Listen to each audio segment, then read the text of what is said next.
কিন্তু প্রচুর পরিমাণে ফাঁকির বাসা আছে। ক্যামেরা এদিকে ভাই, অনেক তো দেখাইলাম ফাঁকি আর ফাঁকির বাসা। চলুন আজকে নোয়াখালী মুসাপুর গিয়ে ঘুরে আসি, দেখে আসি সেখানে কি আছে। তো আমি আছি, আমার সাথে আমার দুই বন্ধু আছে, দেখতে পাচ্ছেন। আমরা একটা বাইক নিয়ে যাচ্ছি মুসাপুরের উদ্দেশ্যে। আমাদের বেগমগঞ্জ থেকে প্রায় 70-80 কিলোমিটার দূরে হবে, আমি আন্দাজ করে বলতেছি। আপনারা আসলে সঠিক কোনটা হবে সেটা বলে দিয়েন। তো তাহলে বেশি কথা বলবো না, সবাই আমাদের সাথে চলুন মুসাপুর আমরা গিয়ে ঘুরে আসি, আসলে দেখে আসি মুসাপুর কি কি আছে। Let's go. আমরা প্রায় অনেক দূরে চলে আসলাম, কিছুক্ষণের ভিতরে হয়তো মুসাপুর গিয়ে পৌঁছায় যাব আমরা। তো রাস্তাটা অনেক অনেক ভাঙাচুরা দেখতে পাচ্ছেন, খুব কষ্ট করে যাচ্ছি। আসলে কি আছে মুসাপুর গেলেই সেটা আমরা দেখতে পাবো। তো আমাদের সাথেই থাকুন সবাই।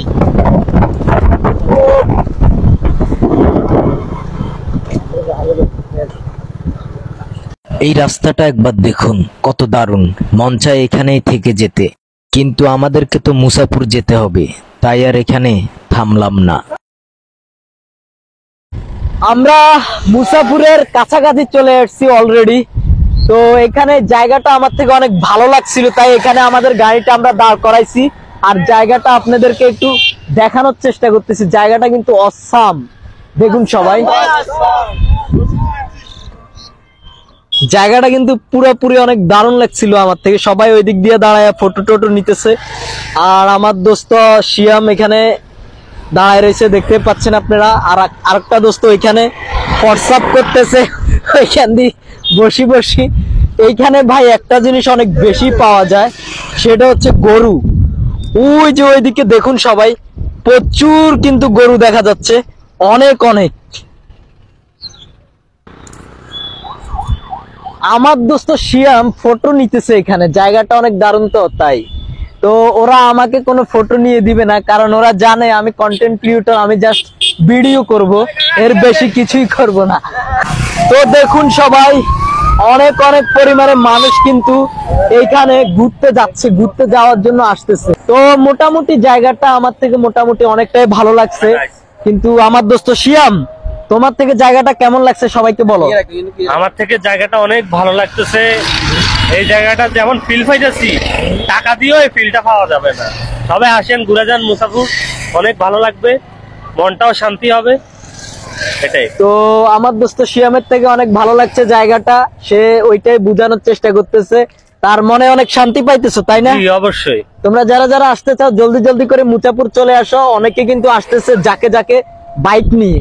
তো আসলে আমরা এখনো পুরোপুরি মুসাপুর আসি নাই, মুসাপুরের কাছাকাছি আছি আর কি। তো এক্ষুনি আমরা চলে যাবো এই বাইকটা নিয়ে বরাবর যেখানে যাওয়ার কথা আর কি, মুসাপুর মেন স্পটে। ঠিক আছে, ওকে, তাহলে চলো সবাই আমাদের সাথে ঘুরে আসি।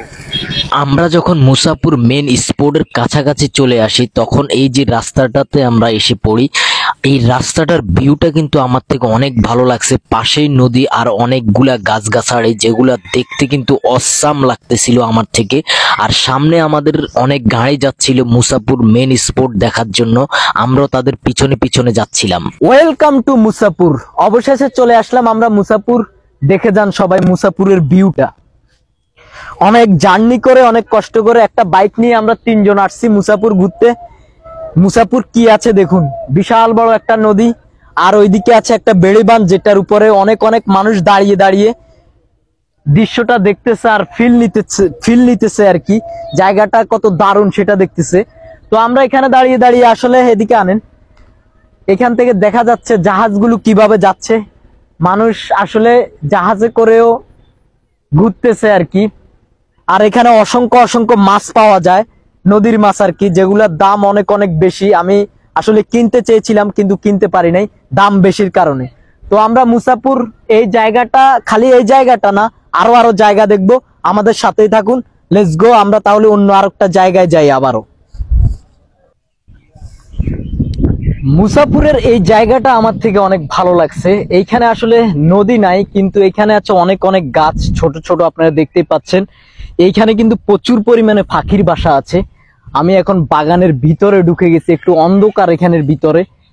তো আসলে এখানে অনেক অনেক পাখির বাসা আছে, কিন্তু দেখানোর মতো সময় আমার কাছে নাই।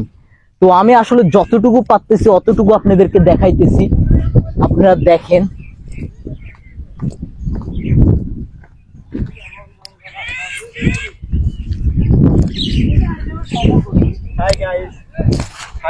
ক্যামেরা এদিকে ভাই। তো জায়গাটা অনেক দারুণ, ভালোই লাগতেছে আমার থেকে মোটামুটি। দেখুন সবাই,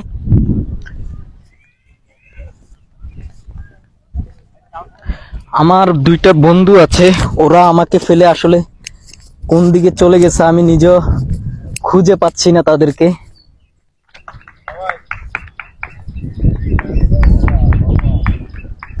উঠান ভাই, সেলফি উঠান। এই যে তারা এদিক দিয়া। এই সিয়াম, তোমরা আমারে ফেলে এখানে চলে আসছো? নদীর পাড়ে চলে আসছে ওই যে আরেকজন। তো কেমন লাগতেছে? জি অনেক ভালোই লাগতেছে। এই জায়গাটা কেমন লাগতেছে? জি অনেক দারুণ, বাতাস আবহাওয়া সেই ভালো লাগতেছে।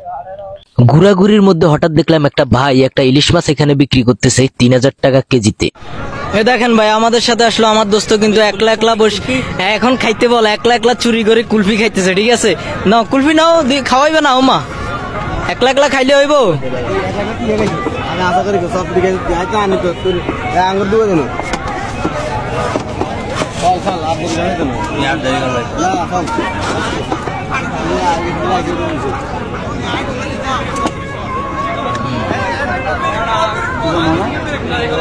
তো আজকে মুসাপুর অনেক অনেক জায়গায় ঘুরলাম, মোটামুটি অনেকগুলো এক্সপোর্ট আমার দেখা হয়ে গেছে, ভালোই লাগলো মোটামুটি। তো এটা হচ্ছে সর্বশেষ জায়গা, যেটা আসলে তেমন একটা ভালো লাগতেছে না আমার থেকে। আপনারা দেখুন আপনাদের থেকে কেমন লাগে। এখানে কিন্তু প্রচুর প্রচুর পরিমাণে কিন্তু মানুষ। আর এই দিক দিয়ে আছে বিশাল বড় একটা নদী, দেখতে পাচ্ছেন সবাই। সবাই সবার মতো করে সেলফি নিচ্ছে, সবাই সবার মতো করে আড্ডা দিচ্ছে। আমরাও আসলে আমাদের মতো করে বসে আছি। তো এই ভিডিওটা এখানে শেষ করতে চাই। আল্লাহ হাফেজ, ভালো থাকবেন সবাই। সর্বশেষ একটা কথাই বলতে চাই, এখানে আসার পর আমার একটাই আফসোস থেকে যাবে ভাই, সেটা হচ্ছে এখানে প্রচুর পরিমাণে ফাঁকির বাসা আছে গাছের উপরে আর কি। সেগুলো আসলে আমি ভিডিও করে নিতে পারি নাই, কারণ এখানে গাছে উঠার মতো সময় আমার হাতে নাই, অলরেডি সন্ধ্যা হয়ে যাচ্ছে তাই। তো আরো অন্য আরেকদিন যদি এখানে আসি অবশ্যই সেটা ভিডিও করে আপনাদেরকে দেখাবো। এইখানকার গাছের উপরে যে ফাঁকির বাসাগুলো আছে অনেক দারুণ দারুণ, সেগুলো আমি দেখানোর চেষ্টা করব। তো এই ভিডিওটা এখানে শেষ করতে চাই। আল্লাহ হাফেজ, ভালো থাকবেন সবাই। আবারও দেখা হবে নতুন কোনো ভিডিওতে, নতুন কোনো জায়গায়। অবশ্যই ভিডিওটা ভালো লাগলে একটা লাইক দিয়ে দিবেন, আর আমাদের চ্যানেলটা সাবস্ক্রাইব না করে থাকলে অবশ্যই সাবস্ক্রাইব করে দিবেন। ভিডিওটা যদি টিকটক থেকে দেখেন অবশ্যই আমাদের আইডিটা ফলো করে দিবেন।